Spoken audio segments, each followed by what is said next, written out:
Selamat pagi, salam dan bahagia. Pada pertemuan kali ini kita akan masuk ke materi selanjutnya, yaitu mesin perkakas konvensional 2. Dan nanti di pertemuan ini kita akan membahas mesin perkakas yang banyak digunakan di proses manufaktur, di dunia industri, di dunia perbengkelan, selain bubut dan milling.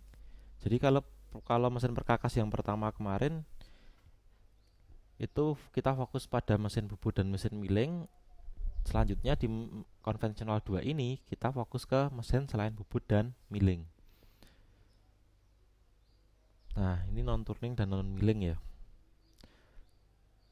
Oke, proses permesinan. Nah, ini seperti yang diungkapkan kemarin, sama seperti kemarin, proses permesinan adalah suatu proses yang paling serbaguna dan akurat dari semua proses manufaktur dalam kemampuannya untuk menghasilkan keragaman geometri dan bentuk komponennya. Saya kira ini pengertiannya sudah saya jelaskan di pertemuan kemarin, jadi kita skip saja. Nah, proses non turning dan non milling atau non bubut itu nanti kita akan membahas tentang proses boring. Ini proses untuk membuat lubang, proses drilling, pengeboran, shaping dan planning, broaching, sewing, threading, screw threading, dan membuat roda gigi. Nah, nanti secara detail akan kita bahas satu persatu. Oke, langsung saja. Nah, yang pertama kita masuk ke proses boring.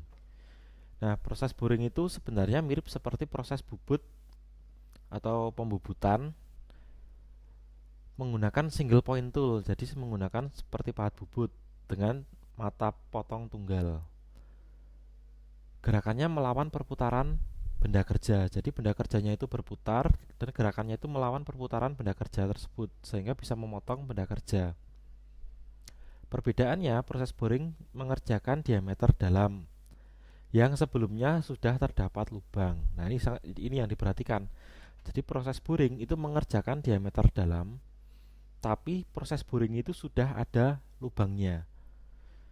Kalau belum ada lubangnya, itu namanya nanti proses drilling atau proses pengeboran. Jadi tidak ada lubang menjadi ada lubang, itu proses drilling. Tetapi kalau sudah ada lubang, kemudian diperbesar lubangnya, itu nanti namanya adalah proses boring. Tahu ya perbedaannya ya. Dan merupakan proses bubut dalam. Nah, atau proses boring itu kalau di mesin bubut itu bisa dilakukan juga, namanya adalah proses bubut dalam. Kemudian proses boring dapat dilakukan dengan mesin bubut. Nah, ini gambar A dan B ini proses boring dengan mesin bubut.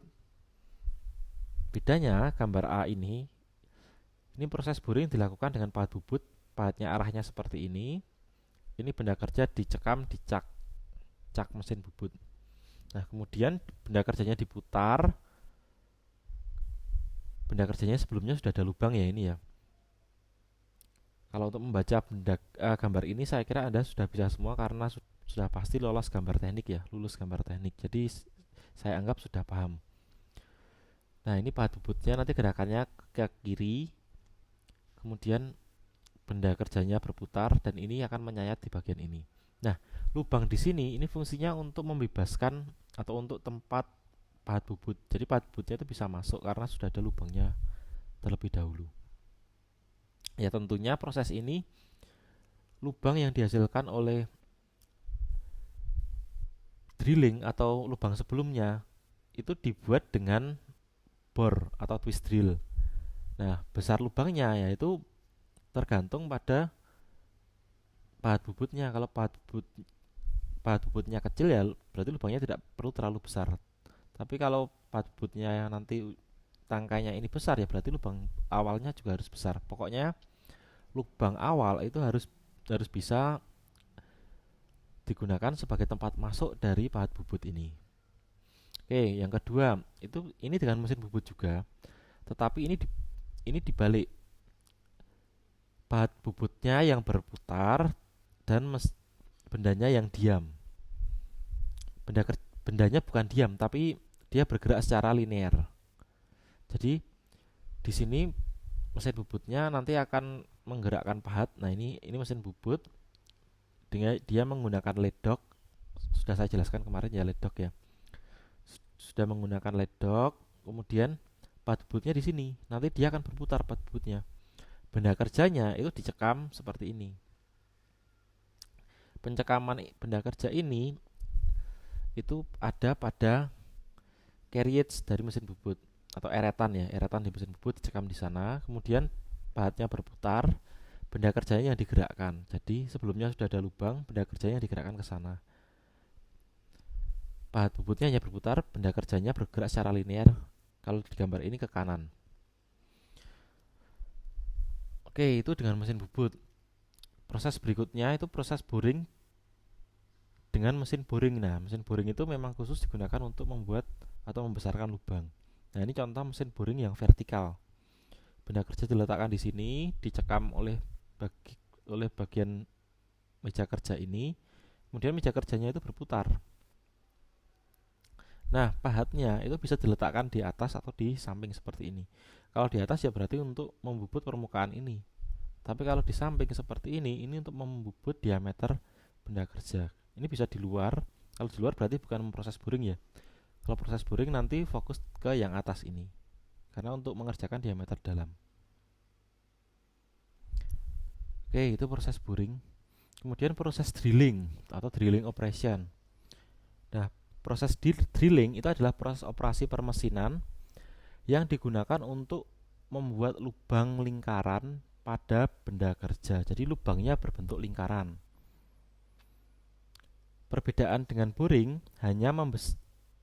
perbedaannya boring itu hanya membesarkan ukuran lubang yang sudah ada. Kalau drilling itu membuat lubang yang sebelumnya belum ada menjadi ada. Tapi drilling itu juga bisa untuk membesarkan lubang yang sudah ada. Jadi kalau misalkan kita melakukan pengeboran atau proses drilling, pertama kan pasti proses drilling itu dari diameter drill atau twist drill yang kecil dulu. Dengan twist drill yang kecil dulu, kemudian dibesarkan dengan twist drill yang lebih besar. Jadi yang kecil nanti membesar dan seterusnya. Jadi tidak boleh ya membuat lubang dengan twist drill yang langsung besar, misalkan langsung diameter 12 atau bahkan langsung diameter 20. Padahal sebelumnya belum ada lubangnya. Itu tidak direkomendasikan. Jadi kalau misalkan membuat lubang dengan diameter 20 ya, pertama-tama nanti menggunakan twist drill seperti ini yang kecil dulu, mungkin diameter 6 atau diameter 5, kemudian dibesarkan secara bertahap. Setelah 6 mungkin dibesarkan dengan diameter 10, kemudian 12, 14, 18, baru 20. Nah, tapi di awal prosesnya sebelum ada lubang itu pasti menggunakan twist drill seperti ini. Kemudian di proses drilling itu lubang yang dihasilkan itu ukurannya sama dengan twist drill atau mata bor yang digunakan. Jadi kalau mata bornya itu diameter 10 ya nanti lubangnya 10. Kalau diameter 12 ya nanti lubangnya 12 dan seterusnya. Itu kekurangannya ya. Tapi di proses boring itu kekurangannya dia harus ada lubangnya dulu. Tetapi diameter yang dihasilkan itu bisa sangat bervariasi. Karena pahat bubutnya bisa kita setting untuk membuat diameter berapapun. Seperti itu. Kemudian twist drill atau mata bor seperti ini itu ada beberapa sudut. Jadi sudut mata potongnya itu ada beberapa seperti ini. Dari 60, 90, 118 dan 135. Semakin runcing sudutnya itu berarti material yang akan dilubangi itu semakin lunak. Nah, seperti ini misalkan sudut 60 derajat ini untuk plastik.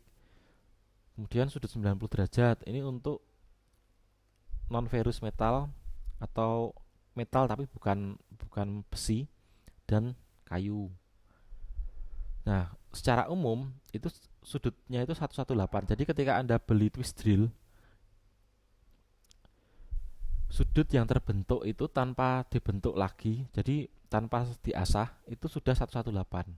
Karena ini merupakan general purpose, dapat digunakan secara general. Kalau lebih keras lagi material yang dibor, nanti sudutnya 135. Ini hard material. Jadi seperti material metal yang lebih keras atau seperti baja dan sebagainya. Pokoknya lebih keras nanti sudutnya lebih landai seperti ini. Nah, untuk bagian-bagian dari mata bor bisa Anda lihat sendiri di sini. Nanti ada seng, body, dan seterusnya. Nanti silakan Anda pelajari sendiri di gambar ini. Nah, proses drilling biasanya dilakukan dengan perputaran alat potong silinder dengan dua mata potong yang disebut dengan drill atau drill bit atau twist drill. Jadi nama mata potongnya itu drill bit, drill atau twist drill. Nah, proses pengeboran itu bisa dilakukan di mesin milling. Itu bisa juga. Atau yang lebih khusus di mesin drill atau mesin bor duduk. Mesin bor duduk itu dia ada tempat pencekam materialnya. Jadi materialnya bisa dicekam di mesin bor duduk, kemudian bisa dibor. Atau bisa dilakukan juga dengan bor tangan atau yang biasa dipegang tangan, lalu yang alat bornya itu bisa diangkat dan dipegang dengan tangan. Tapi ya nanti kurang presisi, bisa lubangnya belum tentu tegak lurus. Tetapi kalau menggunakan mesin bor duduk atau dengan mesin milling itu nanti bisa tegak lurus. Nah, proses drilling ini juga bisa dilakukan di mesin bubut. Nanti twist drillnya itu dicekam di tailstock, nanti dicekam di sana. Twist drillnya diam, benda kerja yang berputar. Itu kalau dengan mesin bubut. Tapi kalau dengan mesin milling atau mesin bor, itu twist drillnya yang berputar, benda kerjanya yang diam. Nah, ini mesin bor duduk. Jadi selain mesin milling, itu bisa juga dilakukan dengan mesin bor duduk seperti ini. Nanti mata potongnya atau twist drillnya bisa diletakkan di sini dan di sini. Benda kerjanya diletakkan di meja seperti ini, nanti dicekam dulu. Nah, untuk proses pengeboran itu ada hitung-hitungannya. Nah, perhitungannya itu yang pertama itu adalah perhitungan rotasi bor atau kecepatan putar dari mesin bor. Nah, rumusnya mirip seperti yang kemarin ya. N itu kecepatan putar dari bor atau kecepatan rotasi itu dapat dicari dengan V. V itu dicari di sini. V itu cutting speed. Nah, nanti dicari dari tabel ini. Ini tidak perlu saya jelaskan lagi ya. Kemarin sudah saya ajari cara membacanya. Kemudian per Pi nanti kita gunakan 3,14 saja kalau di soal. Dan D besar. D besar itu adalah drill diameter. Satuannya milimeter. Jadi diameter mata bornya atau diameter twist drillnya. Nah, kemudian kecepatan linear bor untuk pemakanan atau feed rate. Nah, feed rate itu dicari dengan mengalikan N atau kecepatan rotasi bor ini dengan F. F itu adalah feed. Feed itu dicari di tabel ini. Satuannya ini ya, bisa Anda lihat sendiri. Feed rate itu milimeter per menit. Kalau untuk feed itu milimeter per touch.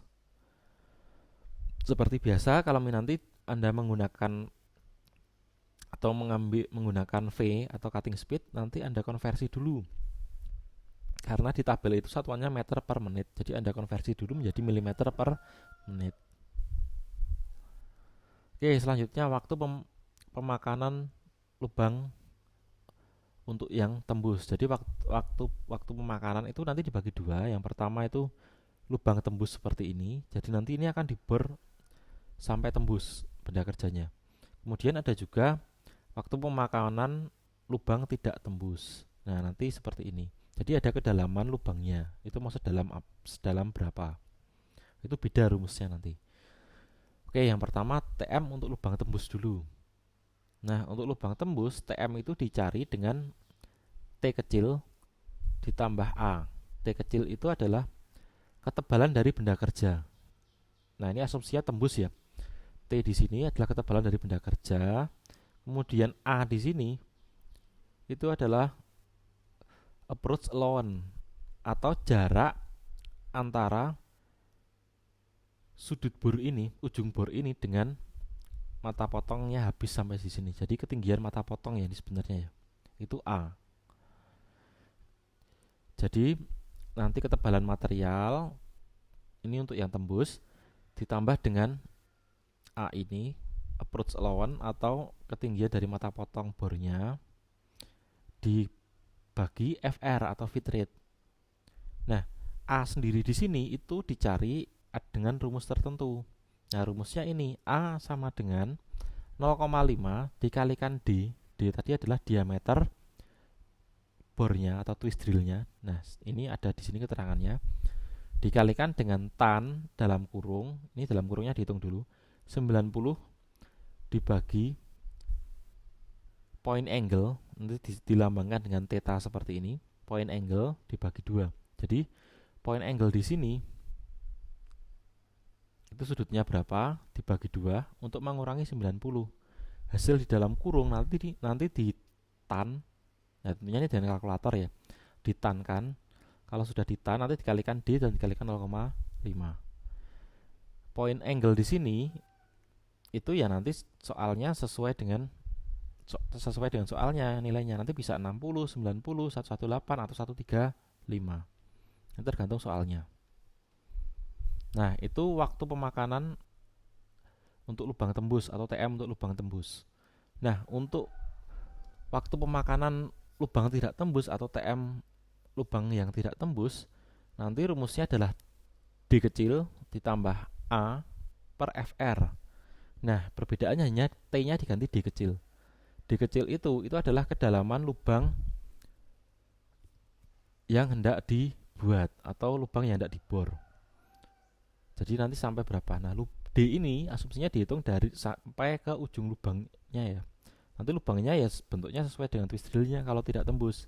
Nanti sampai ujungnya sini, ini D-nya. Untuk rumus A itu sama seperti yang ini, rumusnya sama, FR-nya juga sama. Jadi bedanya T-nya diganti D. Kemudian kapasitas pemakanan material atau RMR. Nah, ini satuannya nanti milimeter kubik per menit. Itu dihitung dengan mengalihkan pi, nanti pakainya 3,14 saja. Diameter bor atau D besar yang dikuadratkan, kemudian dikalikan lagi dengan FR dan hasil semua ini dibagi dengan 4. Ya, sederhana ya. Nanti tinggal yang sudah diperoleh di atas hitungannya dimasukkan sini, FR-nya berapa, pi-nya 3,14, diameter bornya berapa dikuadratkan dulu, dikalikan semua dibagi 4. Dan jangan lupa satuannya. Oke, kita masuk ke contoh soal. Suatu material aluminium dibor dengan twist drill carbide. Nah, materialnya aluminium, twist drillnya carbide. Berarti nanti untuk cutting speednya atau V-nya itu ini aluminium carbide. Berarti 500 meter per menit untuk fitnya. Maaf, untuk cutting speednya. Jadi kalau kita konversi menjadi 500.000 mm per menit, karena ini masih meter per menit. Dan point angle 118 derajat, 118 derajat. Pengeboran dilakukan 3 kali pada material dengan tebal 50 mm dengan kedalaman lubang 46 mm. Jadi lubangnya tidak tembus karena materialnya sekian, lubangnya sekian. Tentukanlah kecepatan putar twist drill, feed rate, waktu pemakanan total atau RMR ya ini nanti ya. Asumsikan waktu setting tidak dihitung. Jadi RMR seperti yang di rumus saja. Tetapi karena pemakanannya 3 kali, nanti ini kita kalikan dengan 3 karena ada 3 lubang. Pengebornya dilakukan 3 kali. Nah, kemudian kapasitas pemakanan rata-ratanya berapa? Oke, langsung saja pembahasannya. V aluminium carbide 500 mm per menit ini dari tabel. Nanti dikonversi dulu menjadi 500.000 mm per menit. Kemudian diameter twist drillnya atau D besar itu adalah 12 mm. Point angle-nya 118 derajat. Fitnya, nah ini juga dari tabel, 0,3 mm per touch. Pengeboran dilakukan 3 kali, berarti ini maksudnya adalah 3 lubang. T ini adalah tebal materialnya 50 mm dan kedalaman pengeborannya adalah 46 mm. Oke, langsung saja kita hitung kecepatan putar dari twist drill.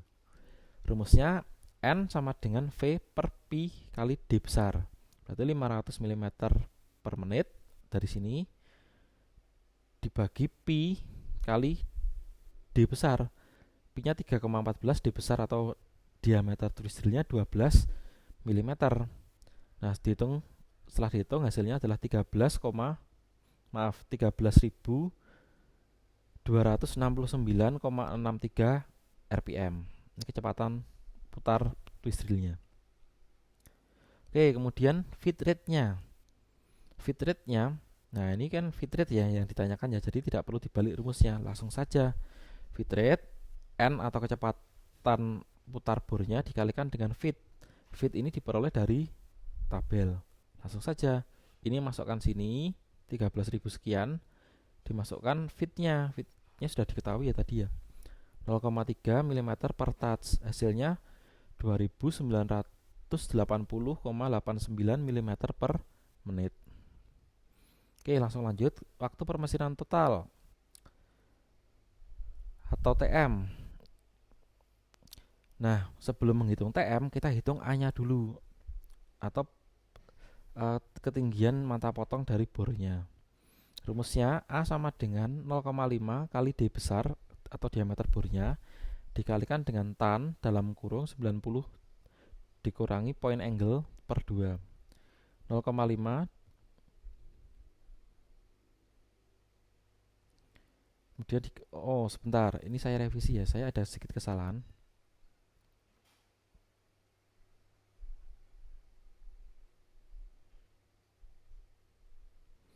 Ini harusnya 12 bukan 6. Saya revisi dulu. Karena D besar ya, D besar itu adalah diameter twist drillnya. D besarnya berapa? 12 mm.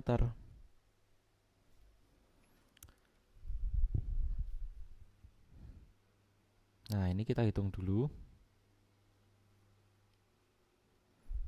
Saya menghitungnya lebih suka dengan Excel karena lebih fleksibel.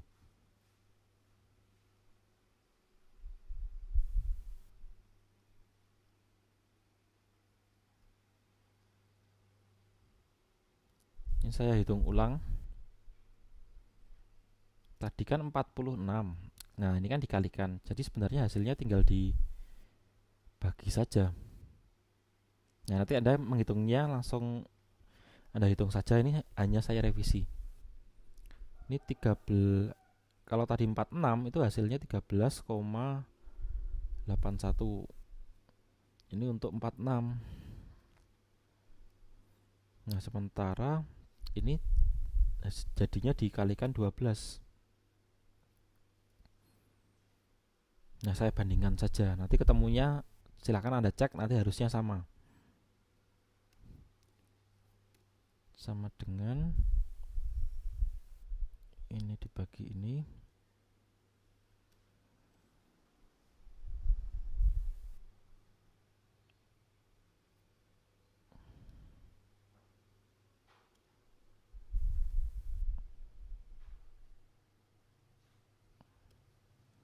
Nah, hasilnya Anda menghitungnya langsung menghitung ini saja ya. Langsung Anda hitung saja.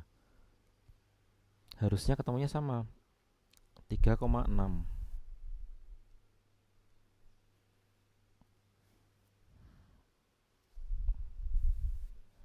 mm. Oke, berarti TM di sini ini per TM untuk per lubang dulu. Karena lubangnya tembus berarti kita gunakan D ya, bukan T kecil ya, D kecil. Atau kedalaman lubangnya plus A bagi FR. D kecilnya adalah 46 mm. Ini nah, A-nya saya ganti karena A-nya sudah saya revisi. 3,6.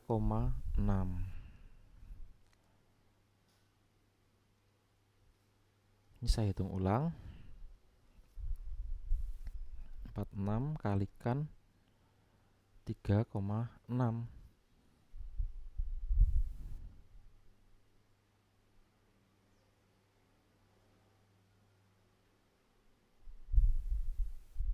Oh maaf, bukan dikali tapi ditambah. Saya ulangi saja. 46 plus 3,6. Ini 49,6.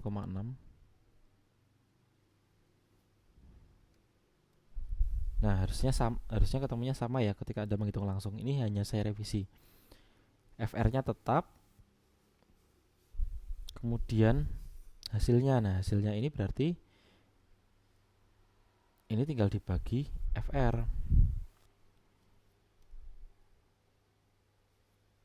per 2980,89. Nah, kita dua angka di belakang koma saja. Kecuali kalau hasilnya itu 0,000. Nah, itu sampai yang ada nominalnya paling enggak dua angka.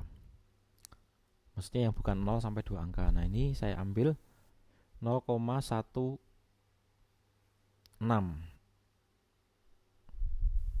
atau sampai 66 saja, berarti 0,166.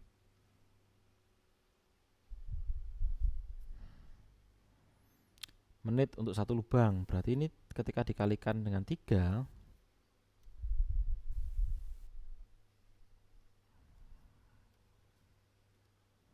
nanti ketemunya 0,049 menit.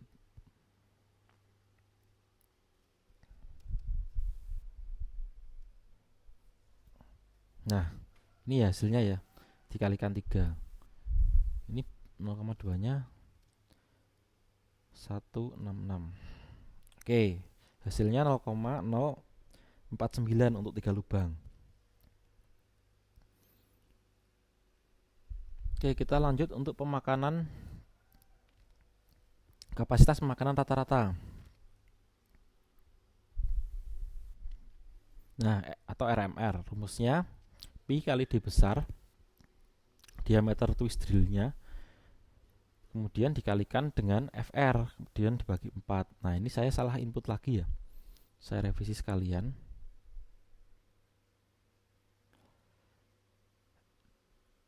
D-nya 12. Nah, ini kuadratnya masih di bawah, ini saya revisi sekalian. Nah, ini saya tegaskan ya.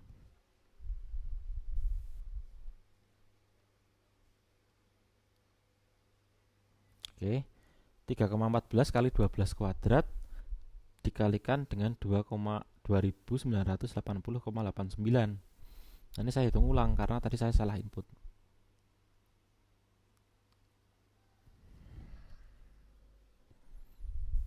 3,14 kalikan 12 kuadrat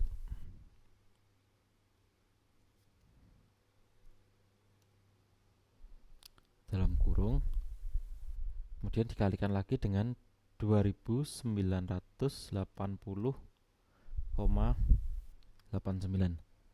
Nah, nanti sebelum pembahasan seperti ini, nanti silahkan Anda kerjakan dulu. Jadi sebelum pembahasan Anda skip dulu, Anda kerjakan sendiri, kemudian baru Anda lihat pembahasannya sembari mencocokkan.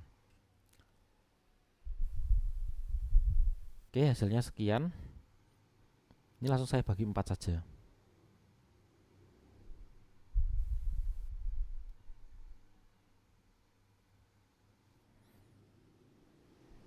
Nah, saya ambil dua angka di belakang koma ya. 336,959,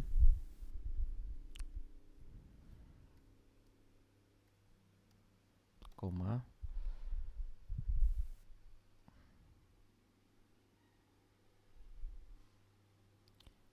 8.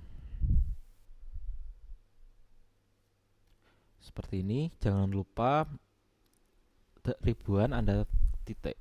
Nah, hasilnya 336.959,8 mm3 per menit. Itu ya untuk RMR-nya. Oke, perhitungannya sederhana, asal Anda bisa memahami satu persatu. Oke, kita lanjut. Proses lain seputar drilling. Nah, jadi proses drilling itu untuk membuat lubang atau membesarkan lubang, tapi dengan diameter tertentu saja. Tidak bisa kita jadi diameternya ya sesuai dengan mata bornya diameter berapa. Nah, selain untuk drilling, itu ada juga proses yang namanya reaming. Reaming itu digunakan untuk sedikit membesarkan lubang dengan toleransi diameter yang baik, dan permukaan hasil pemotongannya itu halus dan alatnya disebut dengan reamer. Prosesnya reaming, alatnya reamer. Ilustrasinya seperti ini. Jadi seperti ini misalkan. Anda di gambar teknik sudah belajar yang namanya toleransi ya. Jadi kalau misalkan ada lubang dengan lubang diameter 12 dengan toleransi H7. Nah, berarti kalau ingin membuat lubang itu pertama Anda bornya jangan langsung diameter 12, tetapi misalkan 11,5. Cari bor 11,5 mm. Kemudian untuk memasukkan ukuran 12 H7 misalkan. Lubang ya, jadi hanya besar H7. Itu Anda gunakan rimming dengan spesifikasi diameter 12 H7. Jadi rimmer ya alatnya. Rimmernya itu dengan spesifikasi diameter 12 H7. Itu ada khusus sendiri. Kalau untuk misalkan untuk diameter lain, toleransi diameternya lain, misalkan H6, itu ya nanti pakai yang 12 H6. Seperti itu. Jadi spesifikasinya ini sudah khusus. Kalau misalkan 12 H7 berarti rimmernya ini spesifikasinya harus diameter 12 H7. Lubang sebelumnya harus lebih kecil ya, tapi ya jangan ekstrim kecilnya. Hanya selisih 0, sekian mm saja. Misalkan ini diameter sebelumnya adalah 11,5 mm. Kemudian setelah dibor jadi diameter 11,5 mm, kemudian dirimming dengan rimmer dengan spesifikasi diameter 12 H7. Nah, kemudian ini dipasangkan di mesin bor atau mesin milling, diputar, kemudian ini diturunkan ke bawah. Nah, nanti lubang yang terbentuk ini sudah ketika diukur itu sudah diameter 12 H7. Itu ya fungsi rimming. Kemudian tapping digunakan untuk membuat ulir pada lubang yang sudah ada. Nah, untuk tapping seperti ini, misalkan ingin membuat ulir dengan spesifikasi M12 misalkan. Berarti kalau M12 Anda membuat benda kerjanya itu Anda lubangi dulu. Ya diameternya jangan 12 karena diameter dalam. Ulir dalam. Jadi diameternya harus lebih kecil, misalkan 10,5 atau 11 mm. Kalau sudah, kemudian baru ditap atau baru di tapping dengan alat tap seperti ini. Nah, alat tapnya itu juga harus sesuai spesifikasinya. Kalau ingin membuat diameter ulir dalam M12 berarti tapnya juga harus menggunakan tap M12. Seperti itu. Intinya diameter awalnya harus lebih kecil dari tapnya. Selisihnya ya kalau M12 diameternya 10 sampai 11 mm diameter awalnya. Oke, kemudian counter boring digunakan untuk membuat lubang bertingkat yang diameternya lebih besar daripada lubang yang telah ada. Nah, jadi nanti sudah ada lubangnya, kemudian akan dibuat lubang bertingkat seperti ini. Nah, nanti menggunakan proses counter boring seperti ini. Nah, ini biasanya lubang bertingkat seperti ini untuk menyembunyikan kepala baut ya, terutama baut L. Kemudian countersink sama dengan counter boring, namun lubang yang dibentuk itu berbentuk taper atau cone. Dapat juga digunakan untuk proses deburring. Nah, deburring itu menghilangkan sisi tajam dari sebuah lubang. Jadi kalau Anda mengebor sebuah lubang atau merimming sebuah lubang, itu nanti akan ada sisi tajam di hasil lubang tersebut. Makanya nanti dibersihkan atau di deburring namanya agar tidak tajam dengan counter boring ini. Alatnya namanya countersink ya. Ini harusnya prosesnya counter boring, alatnya countersink. Nah, nanti prosesnya seperti ini. Lubangnya sudah ada, kemudian dibuat pangkal lubangnya itu dibuat taper seperti ini. Kemudian ada juga centering atau disebut juga dengan center drilling. Operasi ini mengebor lubang awal untuk secara akurat menetapkan lokasi untuk pengeboran selanjutnya. Alatnya disebut center drill. Nah, untuk centering ini atau center drilling itu nanti alatnya bentuknya seperti ini. Fungsinya itu jadi sebelum Anda membuat lubang dengan proses drilling, itu lubang itu harus sebelum ada lubangnya itu harus diawali dengan center drilling seperti ini dulu. Jadi Anda center drilling itu ya tidak dalam ya, dalamnya mungkin sekian aja dari alatnya Sekian saja, baru nanti Anda bor. Jadi untuk membuat lubang awalan dari proses drilling. Oke, selanjutnya. Nah, yang ketiga proses shaping dan planning.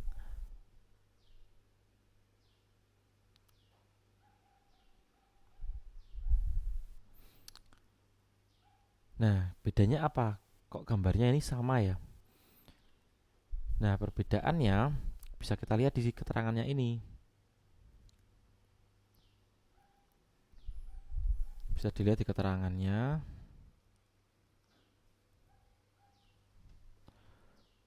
Sebentar.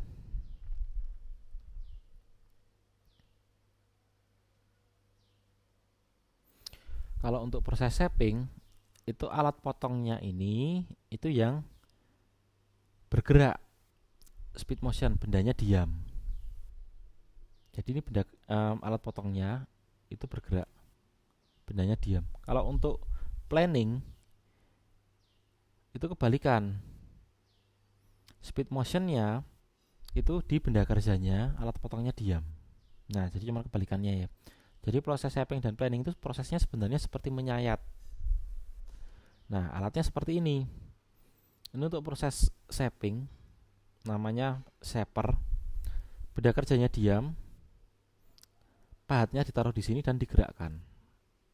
Nanti dia bergerak seperti ini. Kemudian untuk proses planning, alatnya namanya planner. Itu pahatnya diam, benda kerjanya yang bergerak.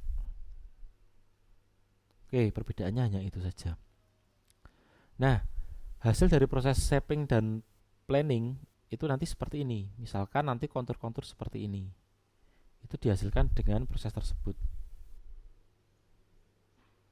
Nah, kalau untuk benda silindris itu nanti misalkan untuk membuat roda gigi itu juga bisa dengan shaping dan planning. Tetapi waktunya lama. Nanti akan dijelaskan yang lebih cepat seperti apa dan lebih presisi seperti apa untuk membuat roda gigi. Oke, selanjutnya proses broaching. Nah, proses broaching itu merupakan proses pemotongan material menggunakan multi-teeth cutting tool yang bergerak secara linear relatif dengan arah aksis kerja alat. Kemudian alatnya disebut dengan broaching machine, dan alat potongnya disebut dengan broach. Nah, jadi untuk broaching nanti alatnya seperti ini atau mesinnya seperti ini. Kemudian nanti pemotongannya seperti ini. Jadi ini sebenarnya mirip seperti proses ini, proses shaping, tetapi alat potong, kalau ini kan single point tool. Kalau yang broaching itu multi point tool. Jadi benda kerjanya nanti dicekam di sini. Di sini, maaf. Kemudian nanti alat potongnya ini. Alat potongnya nanti digerakkan ke sana dan dia akan memotong atau membesarkan lubang atau membuat kontur tertentu. Jadi pasti ini sudah ada awalannya ya. Sudah ada lubang awalannya. Ini dimasukkan, kemudian akan menyayat mulai dari kecil, besar, besar, besar, dan seterusnya. Jadi kalau dilihat seperti ini. Nanti awalnya kecil, kemudian ini lebih dalam, dan lebih dalam lagi. Seperti itu. Oke, biar lebih jelas kita lihat videonya saja.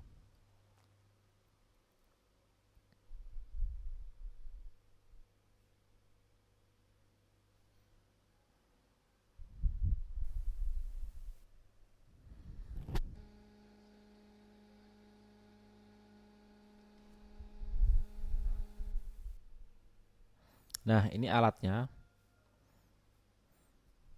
Alatnya ini broaching ya namanya ya. Nah, sisi potongnya ini. Mata potongnya banyak sekali. Nanti alat potongnya itu digerakkan ke bawah melewati benda kerja. Ya tentunya benda kerja sudah ada lubang awalannya dulu. Ini sedikit saya percepat. Nah, sudah ada lubang awalannya dulu seperti ini.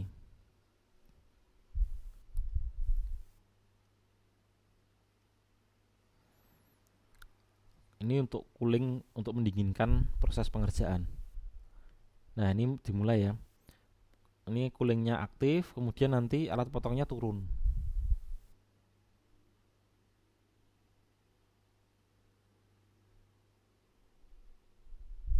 Ini alat potongnya semakin dalam ya memotongnya.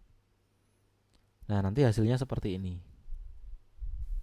Nah, berarti ini benda yang dihasilkan itu seperti itu ya, seperti selah motor itu ya, atau kickstarter. Nah, itu nanti kan ada kontur seperti ininya. Nah, itu dihasilkan dengan proses broaching. Oke, kemudian ada juga proses broaching nih untuk menghasilkan benda lubang tapi yang bentuknya linear. Bukan linear, bentuknya helix atau helical broaching ya ini namanya. Nah, ini komponennya. Ini miring ya. Konturnya miring. Nah, alat potongnya seperti ini. Jadi perbedaannya kalau yang helical itu nanti dia memotong sambil bergerak, berputar seperti ini. Dia turun tapi sambil berputar seperti ini.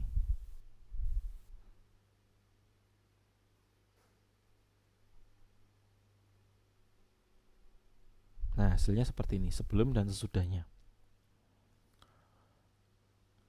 Oke, kita lanjutkan. Nah, ini produk-produk broaching seperti ini. Nanti di materi bisa Anda lihat sendiri. Oke, kemudian proses sewing. Kalau proses sewing ya artinya menggergaji atau proses penggergajian. Proses sewing merupakan proses pemotongan yang menghasilkan celah sempit oleh alat yang terdiri dari serangkaian gigi yang berjarak sempit. Nah, jadi proses sewing itu nanti biasanya digunakan untuk memotong material awal. Jadi sebelum dibubut atau dimiling itu materialnya biasanya berupa, kalau bubut ya berupa silinder panjang nanti dipotong-potong, atau kalau miling ya nanti berupa bisa plat, bisa material tapi yang lebar nanti bisa dipotong-potong. Nah, proses sewing itu nanti ada yang sewing model seperti ini. Kalau yang seperti ini ya berarti nanti pergerakannya linear ya, linear maju mundur. Benda kerjanya dijepit, mata potongnya gergajinya di sini, kemudian ini nanti bergerak maju mundur dan turun ya tentunya ya. Biasanya turunnya itu menggunakan beban. Jadi ini ada bebannya, ini cuma maju mundur, nanti turunnya karena beban. Nah, kemudian ada juga yang model seperti ini. Yang ini tadi namanya power hacksaw, yang ini bend saw atau vertical saw. Ini bentuknya berputar karena ada dua poros, berputar dan memotong benda kerja. Kemudian ada circular saw, gergajinya bentuknya seperti ini. Kalau circular saw ya kebanyakan di penggergajian kayu itu menggunakan circular saw seperti ini.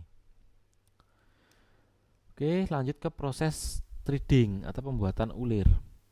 Nah, pembuatan ulir itu kalau ulir dalam itu nanti menggunakan proses tapping seperti yang saya jelaskan tadi. Kalau ulir luar itu menggunakan thread dye seperti ini.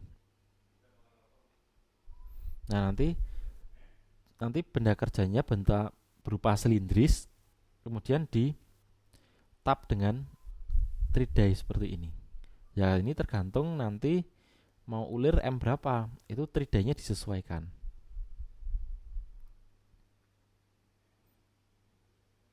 Nah, kalau pengertiannya di sini thread atau ulir adalah alur yang berbentuk spiral di sekitar bagian luar silinder.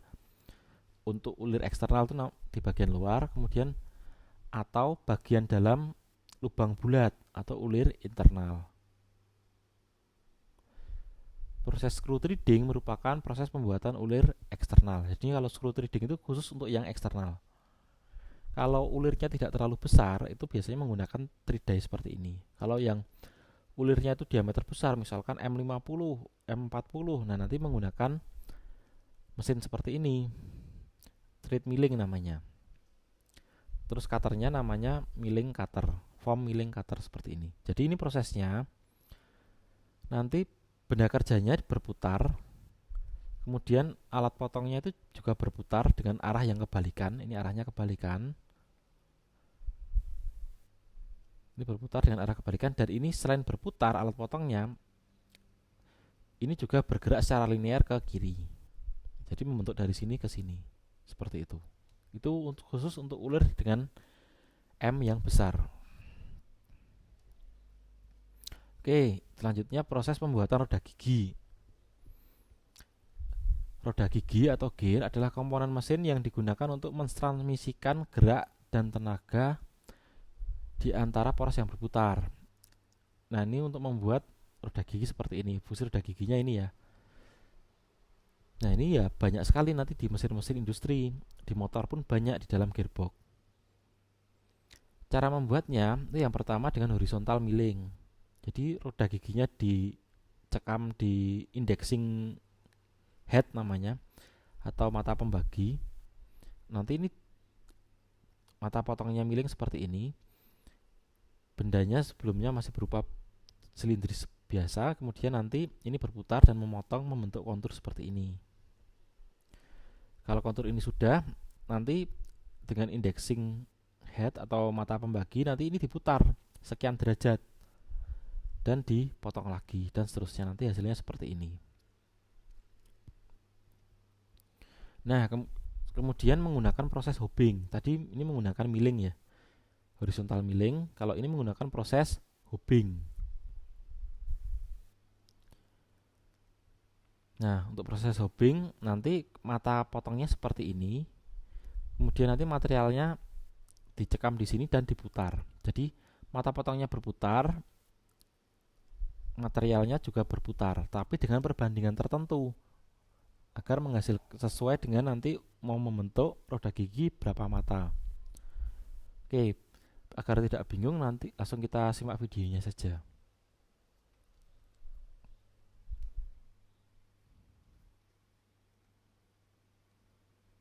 Nah, seperti ini ya. Benda kerjanya berputar pelan seperti ini. Ini tergantung ulir roda giginya mata berapa, mau pelan mau cepatnya. Kemudian ini mata potongnya juga berputar. Nah, perputaran ini sudah ada yang mengatur baik secara mekanis atau secara elektronik. Perbandingan ini berputar berapa kali, ini berputar berapa kali, sudah ada yang mengatur. Hasil perbandingannya itu nanti bisa digunakan untuk membuat ulir dengan mata berapa. Nah, jumlah matanya nanti disesuaikan dengan perbandingan putarannya ini. Oke, kemudian ada juga video lagi.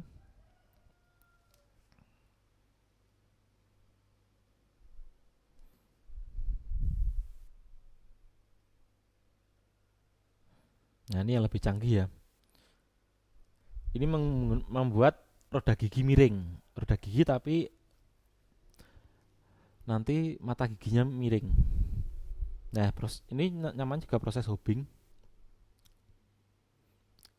Benda kerjanya di sini berputar, mata potongnya di sini juga berputar. Nah, seperti ini. Nanti lama-lama dia akan membentuk seperti ini. Nah, ini roda giginya sudah mulai terbentuk. Nah, hasilnya seperti ini. Jadi benda kerjanya itu selain berputar itu juga bergerak ke bawah ya, kalau ini ya bergerak ke bawah tapi dengan pelan-pelan. Nah, ini hasilnya seperti ini. Oke, itu untuk proses hobbing. Kemudian ada lagi proses untuk membuat roda gigi namanya proses shaping. Dengan proses shaping juga bisa. Materialnya ini, benda kerjanya ini, mata potongnya ini. Ini berputar dan naik turun. Berputar sembari naik turun. Ini juga berputar sembari naik turun, tetapi ada perbandingan putarannya. Perbandingan putaran ini digunakan untuk menentukan berapa mata yang hendak dihasilkan. Ini berputar, naik turun, materialnya berputar saja. Sehingga dihasilkan seperti ini. Oke, itu untuk proses pembuatan roda gigi. Nah, untuk selanjutnya, ini materinya sudah habis ya sampai ke roda gigi. Selanjutnya, ini ada sedikit tugas. Nanti silahkan Anda kerjakan tugas di slide ini. Nanti di kertas A4 ya. Satu lembar saja, tidak usah bolak-balik. Tuliskan nama, kelas, dan NIM di pojok kanan atas. Kemudian scan dengan cam scanner dengan format PDF, pastikan tulisan Anda di kertas tersebut terbaca. Jadi nanti setelah Anda scan dengan cam scanner itu pastikan Anda buka dulu filenya. Mudah terbaca dengan jelas, baru Anda upload di Classroom. Nah, nanti uploadnya nanti diberikan keterangan kelas, daring pertemuan ini, kemudian NIM Anda. Ini tambahkan nama juga ya. Ini nama kelas, daringnya ini tidak perlu. Jadi nama kelas dan NIM saja. Kemudian silakan perhatikan tenggat waktu pengumpulan di masing-masing classroom. Keterlambatan nanti tidak akan dinilai dan dianggap tidak mengumpulkan. Nah, soalnya ini nanti nilainya masing-masing ditentukan dengan NIM Anda ya. Dengan NIM Anda. Nanti keterangannya di sini ya, menentukan ABC-nya. Nah, nanti masing-masing yang diketahui di sini silakan masukkan NIM Anda dan carilah poin 1 sampai 4. Nah, untuk kemiringan mata bornya atau point angle-nya nanti ditentukan dengan NIM juga. Nanti NIM sekian, paling belakang sekian, nanti 60 derajat dan seterusnya sampai 135 derajat. Oke, saya rasa sudah jelas ya. Silakan perhatikan tingkatnya dan silakan pelajari materinya lagi. Kalau Anda ingin mempelajari lebih detail, nanti bisa Anda lihat di filenya. Nanti filenya saya lampirkan di Classroom atau diputar kembali videonya agar lebih mendalami. Oke, terima kasih. Perkuliahan ini saya akhiri. Selamat mengerjakan dan salam.